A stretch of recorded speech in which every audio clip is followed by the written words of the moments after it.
বন্ধুরা good afternoon. তো আজকে দুপুরবেলা দেখো আমি কি কি রান্না করেছি। রবিবারের স্পেশাল মেনু এটা হচ্ছে পুঁটি মাছ, আলু আর কচু বেগুন দিয়ে তরকারি। সরু সরু যেই কালো বেগুন এনেছি ওই বেগুন দিয়ে তরকারি করেছি, আর কচুর গাঠি দিয়ে আর আলু দিয়ে। তো ধনে পাতাটা দিতে ভুলে গেছি আর দিইনি। আর একটু টমেটো, আদা, কাঁচা লঙ্কা বাটা দিয়ে আর জিরে গুঁড়ো দিয়ে রান্না করেছি।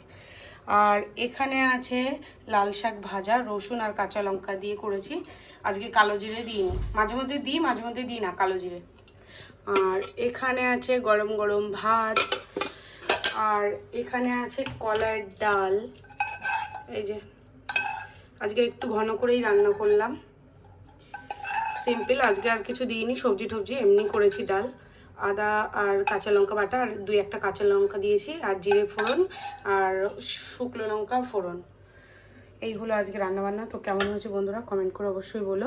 আজকে আর বেশি কিছু রান্না করিনি আমি, কারণ দেরি হয়ে গেছে একটু না অনেকটাই, 3টে বাজে এখন। ঠিক আছে বন্ধুরা।